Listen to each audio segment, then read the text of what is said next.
안녕하세요. 에코마마입니다. 자, 요즘 주식 안 하는 사람 있나요?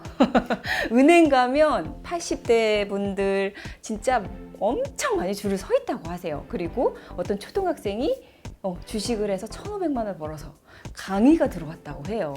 그런데 주식을 제대로 경제도 모르고 투자를 어떻게 해야 되는지도 모르고 카더라 통신으로 막 투자를 하는 거죠. 그런데 최근에 투자 시프트라는 책을 내셨는데 저 책 표지 보고 깜짝 놀랐어요. 왜 그러시죠? 네, 당신은 전 재산을 걸고 투자할 수 있는가? 그 방법을 찾지 못한다면 부자가 될 수 없다. 전 재산을 거는 것 자체도 너무 무서운데 그 방법에 대해서 말씀해 주신다고 하니까 저 이 책 너무 궁금하거든요. 간단히 이 책이 어떤 건지 한번 얘기를 해주시면 좋을 것 같아요. 저는 이제 조금 생각을 해볼 때 정말 이 투자에 많은 사람들이 관심을 갖기 시작했고 많은 사람들이 이제 주식 투자를 시작을 했는데 근데 그 자체는 굉장히 긍정적입니다. 금융 투자에 관심을 갖고 있다는 사실은. 근데 금융 투자의 방법이 잘못됐다는 생각을 너무 많이 했었거든요. 그냥 어제 사고 오늘 팔고 또 누가 뭐라고 하니까 사고 뭐 종목중 찝어보라고 하고 그런 투자 방식은 적합하지 않습니다. 그렇게 해서 부자 될 수 없습니다. 자신 있게 말씀드릴게요. 그러면 어제 성공하고 오늘 또 성공할 수 있습니까? 어제 성공할 확률이 50%라고 한다면 2분의 1? 그럼 오늘 또 성공할 확률은 2분의 1 곱하기 2분의 1이에요. 4분의 1이에요.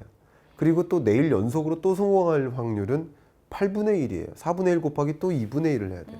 그러면 그런 식으로 투자했을 때 여러분이 정말 자산 가치가 상승할 수 있습니까? 그러니까 투자 방식이 잘못됐다는 거죠. 특히나 옛날 고리타분한 방식으로 투자하시는 분들이 있어요. 제가 가장 걱정되는 것이 마치 1년 동안 성실히 일해서 안 쓸 거 안 쓰고 써야 될 것도 안 쓰고 다 안 써요. 그래서 모아요. 그럼 모으면 부자 되는 줄 알아요. 절대 부자 된 게 아니거든요. 제가 단적으로 질문 드려볼까요? 지난 한 해 동안 정말 성실히 일하시고 책도 쓰시고 하시면서 예를 들어서 1년 동안 5천만 원을 모았다라고 가정해 볼게요. 근데 그동안 집값은 3억이 올랐어요. 그러면 나는 5천만 원만큼 부자 된 겁니까? 2억 5천만 원만큼 가난해진 겁니까? 우리 그 질문에 대해서 답변을 하면서 시작해야 돼요.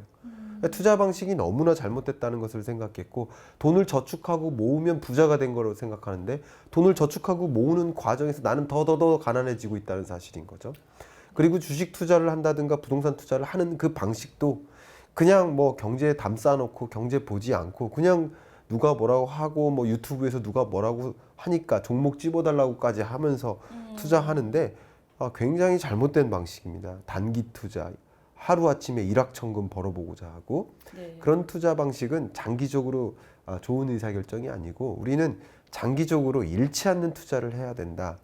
그래서 제가 경제를 연구하고 있는데 경제를 평생 연구해 왔는데 그러다 보니까 또 재밌는 게 많은 분들이 경제는 주식이야. 경제는 부동산이야. 아니거든요. 경제의 극히 일부가 부동산이고 경제의 극히 일부가 주식인데 주식 전문가가 경제 전문가라고 뭐 탈쓰고 나오고 말이야. 이건 정말 말도 안 되는 일들이 벌어지고 있더라고요. 경제는 경제인 거예요. 근데 경제를 보지 않고 그냥 뭐 누가 뭐라고 해서 누가 투자해서 성공했다는 얘기만 듣고 나도 그러고 싶어라는 야욕을 버리고 막 빚 이만큼 지고 자기 일, 자기의 어떤 역량 개발, 자기의 어떤 성과 지표 개발 이런 것들에 대한 관심 하나도 없으면서 하루 종일 그냥 모니터 앞에서 주식 투자 의사결정만 하고 그게 좋은 방법이냐 이거죠. 그러니까 좋은 방법이 무엇일까를 저도 이제 강연 끝나고 그런 질문을 많이 받다 보니까 이걸 어쨌든 책에 담아야겠다라는 생각을 했고 그리고 앞에 말씀드린 것처럼 투자는 투자거든요.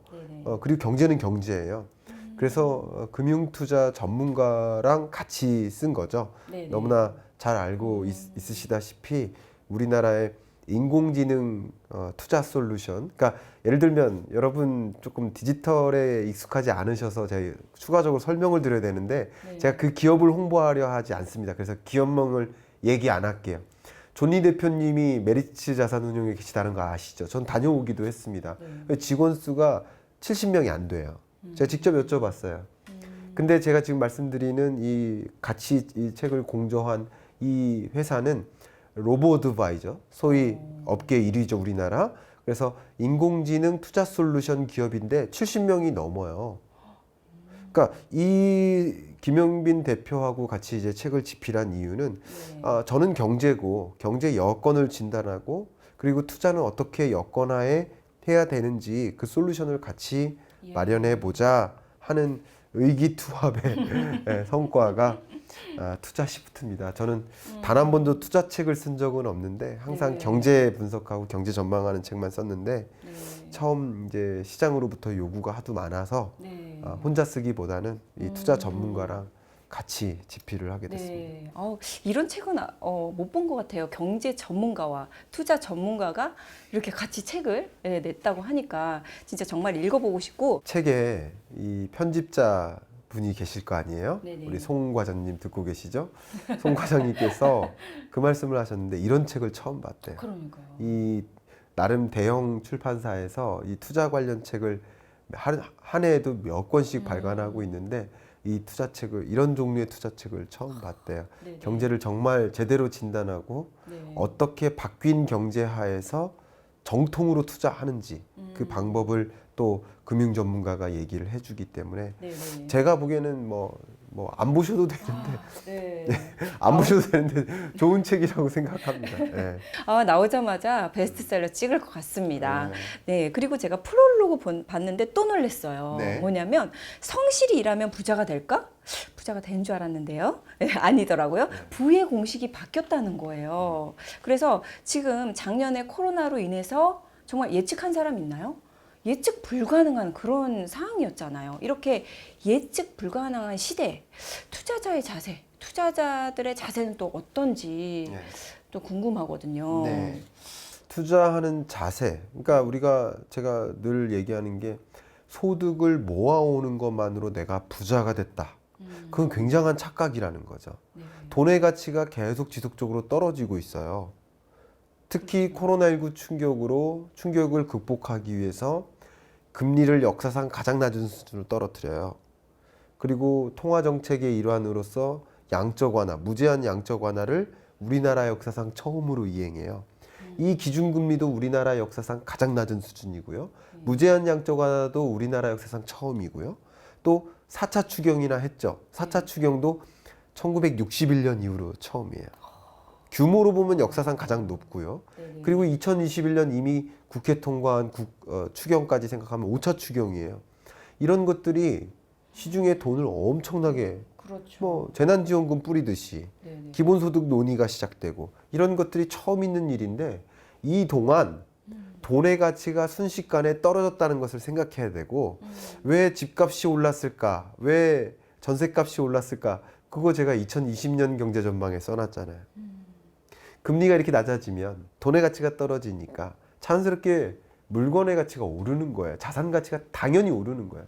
근데 왜 금리의 향방을 보지 않으면서 부동산 투자하려 하죠?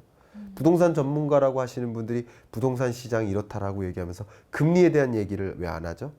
부동산을 뭐를 주고 삽니까? 돈을 주고 사잖아요. 그럼 돈의 가치의 움직임을 봐야죠. 집값이 올랐다고 집값이 오른 겁니까? 돈의 가치도 같이 오르면 집값 오른 게 아니에요. 그러니까 돈의 가치와 이 자산 가치가 같이 맞물리면서 움직이는데 그냥 나는 성실히 일만 하면 부자 될 거야. 그건요 옛날에 맞았던 방식이에요. 왜냐면 이자율이 확 높았으니까. 그러니까 그거는 이제 다른 얘기고 지금 틀렸나요? 성실히 일하는 것만으로 부자 될 수 없다는 얘기는 그건 이제 능력주의 함정이라고 하는데 여러분 어쩌면 사냥 시절에 채집 시절에는 성실히 일하면 부자 돼요. 그러네요. 그리고 농업사회 때도 그게 맞아요. 근데 지금은 성실히 일하면 다른 사람들은 더 성실히 일해요. 그 능력이 더 올라가요. 경쟁만 치열해져요. 그럼 내가 가져갈 비중은 더 줄어들어요. 그러니까 그런 방식으로 돈 버는 게 아니라는 거죠. 물론 저는 그거 굉장히 중요하게 생각합니다. 이게 돈 버는 것도 돈 버는 거지만 여러분 성실히 일하고 자기 역량 개발하고 나는 어떤 꿈을 가지고 내가 미래에 중요한 인재로서 부상하기 위해서 노력하는 거 이것은 저는 돈보다도 더 중요하다고 생각합니다. 정말입니다. 근데 그것도 중요하지만 여러분이 부자가 되고 싶다면 그게 아니라는 거죠. 그건 물론 이걸로 부자 되는 분이 계세요. 근데 이 비중은 한 5%밖에 안 돼요. 근데 95%의 대부분은 네. 열심히 일해서 부자 되는 게 아니라 돈이 돈을 벌게 해서 부자가 되는 거죠. 돈이 돈을 벌게 한다는 얘기는 소득을 모아놓는 게 아니라 소득을 높게 형성될 자산의 가치, 자산 가치가 높게 형성될 게 무엇인지를 면밀히 들여다보면서 그 높게 형성될 자산에 내 소득을 올려 태우는 게 재테크예요. 근데 왜 경제를 보지 않고 무조건 자산에 올려 태우냐고요. 그 자산 자신이 있나요? 금 가격이 오를지, 원자재 가격이 오를지, 혹은 국제 유가에 투자해야 될지, 뭐 금이나 네. 그 밖에 뭐 주식이나 채권이나 해외 주식이나 그 어디에 투자해야 될지 한번 고민을 해 보면서 투자를 해야 된다는 거죠. 네. 그런 관점에서 전 재산을 투자해야 된다는 얘기는 우리는 항상 투자를 하고 있는 거예요. 여러분이 집에 있는 금고에다가 돈을 넣어도 그게 투자인 거예요. 근데 투자 수익률이 높지 않죠. 그렇죠? 근데 은행에 저축하는 것도 투자예요. 근데 투자 수익률이 높지 않을 뿐이죠. 그리고 빚지는 것도 투자니까 돈을 어떤 형태로 갖고 있느냐, 어떤 형태로든 갖고 계시잖아요. 네. 그게 다 투자예요. 다만 돈을 어떤 형태로 들고 있을까에 대한 고민이 필요한 거죠. 네. 그러니까 여러분 가계부 쓰는 것도 중요하고 돈 모으는 것도 중요하지만 그거보다 더 중요한 것은 돈을 어떤 형태로 갖고 있을까예요. 그죠? 네. 그것에 이제 신경을 써야 된다는 거죠. 네. 알겠습니다. 자, 그래서 이제 코로나로 인해서 우리가 뭐 아까 말씀하신 것처럼 교육도 대면 교육을 했다면 이제는 우리가 온라인 교육을 하게 되고 이런 형태가 좀 바뀌게 되면서 디지털 트랜스포메이션이 뭐 조금 더 앞당겨지지 않았나 이런 네. 생각이 들거든요. 네. 그 디지털 트랜스포메이션 이쪽을 금융 쪽은 또 어떤지 우리가 돈 얘기를 하니까 네네 어떤지 또 궁금합니다. 디지털 트랜스포메이션의 경과는 그 어떤 것보다도 금융산업이 가장 빠릅니다. 뭐 제조업이나 유통업이나 이런 여타의 산업보다 금융산업에서 가장 앞서서 나갑니다. 소위 핀테크 기업과 네. 테크피운 기업 간의 격돌이 벌어지면서 그런 모습들이 전개되고 있어요. 근데 잠깐 유통산업을 먼저 말씀드려 볼까요? 유통산업의 언택트로의 전환을 얘기할 때 가장 대표적인 얘기가 온라인 쇼핑이잖아요. 네. 근데 코로나19로 온라인 쇼핑이 갑자기 확 늘어나서 언택트 사회가 왔다 이렇게 주장하시는 분들이 계신데 그건 앞을 안 보신 분이에요. 그런가요? 온라인 쇼핑은 2020년에 코로나19 충격 이후 급격하게 늘어났고 거의 뭐 한 20% 수준으로 늘어난 거 맞아요. 네. 근데 코로나19 이전 2019년에도 20% 수준으로 늘었어요. 그러면 지속적으로 이렇게. 온라인 쇼핑을 제외한 오프라인 쇼핑은요? 오프라인 쇼핑 코로나19 충격으로 대면 서비스업이니까 충격이 있었던 거 맞아요. 마이너스 맞아요.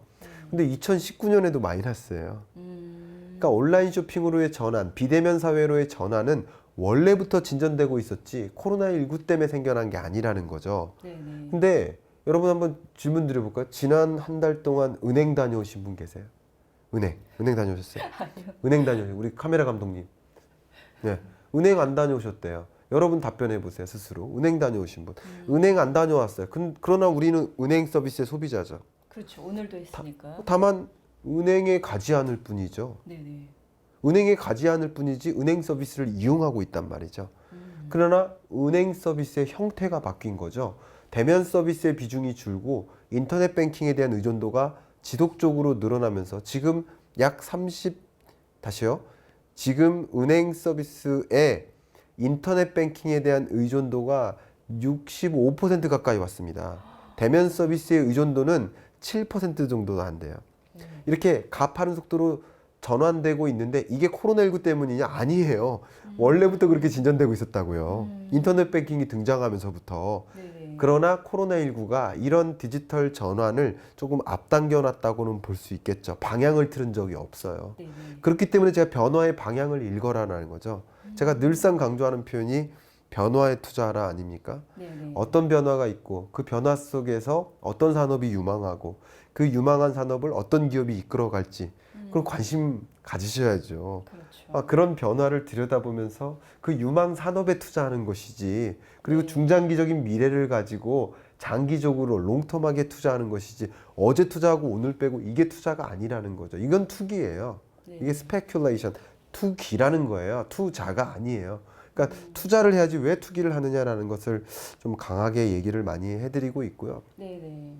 앞에 말씀하셨던 이 디지털 트랜스포메이션, 가장 거세게 움직이는 게 금융산업이라고 했는데, 예를 들면 빅데이터의 활용, 그리고 데이터 3법의 완화, 그 밖에도 뭐 오픈 뱅킹이라든가 또 인터넷 전문 은행의 등장, 그리고 핀테크, 그 지급 결제 수단, 그리고 P2P 투자 플랫폼 등장, 뭐 이런 것들로 금융산업의 움직임이 가장 가파르고요. 특히 투자 솔루션으로서 많이 주목되고 있는 게 인공지능의 투자 솔루션이죠. 기존에 있던 자산운용사는 소위 고액 자산가들이 이만큼의 자산, 여러분 5억 가지고는 고액이라고 안 하더라고요. 저 깜짝 놀랐습니다. KB 하나금융투자 그 VIP 그 삼성동에 그 네네. 있습니다. 그 건물이 깜짝 놀랐습니다. 사람의 모습이 다르더라고요. 저와는 다른 사람.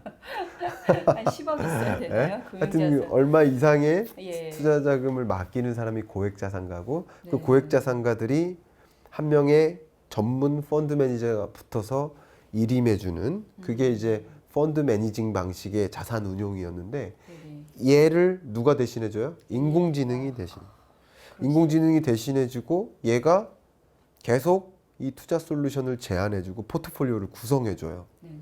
그러니까 나는 나의 본연의 역할에만 충실하고. 충실하고 돈은 얘가 벌어주는 그런 구조가 로보 어드바이저예요. 네. 이런 것들이 가파르게 금융산업의 패러다임을 바꿔놓고 있죠. 네. 이런 것들이 대표적인 것이고요.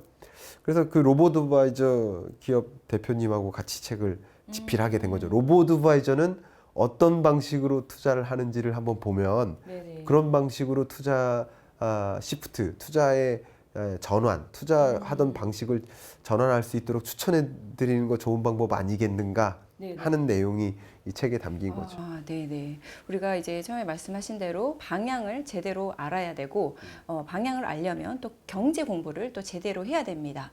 자, 그리고 방금 말씀하신 대로, 우리가 하는 일은 충실히 하면서, AI가 이렇게 투자를 대신해서 해준다면 너무 좋을 것 같아요. 그래서 이제 책 2장에서 이런 말을 하신 것 같아요. 잠자는 돈을 깨워 스스로 일하게 하라. 잠자는 돈이 있는지는 모르겠으나 돈을 깨워서 네. 스스로 일하게 그렇게 하고 싶은데 어떤 방법이 구체적으로 있을까요? 그 잠자는 돈을 깨워서 돈이 돈을 벌게 하라 네. 하는 그 원칙, 그게 이제 6가지. 예, 매일 자산이 늘어나는 6가지 원칙을 제시해 드렸던 거죠. 네네. 예, 그 원칙은 제 생각에 이렇습니다. 잃지 않는 투자, 한순간에 일확천금을 버는 그런 투자가 아니라 장기적으로 나는 어떤 투자를 해야 될까라는 것을 어떤 투자 방법에 대한 제안을 해드리고 싶었던 거예요. 지금까지의 그런 투자 좋지 못하다. 그래서 이렇게 투자하셔라. 그 6가지 원칙을 한번 제시해 봐 드린 것이죠. 네. 예.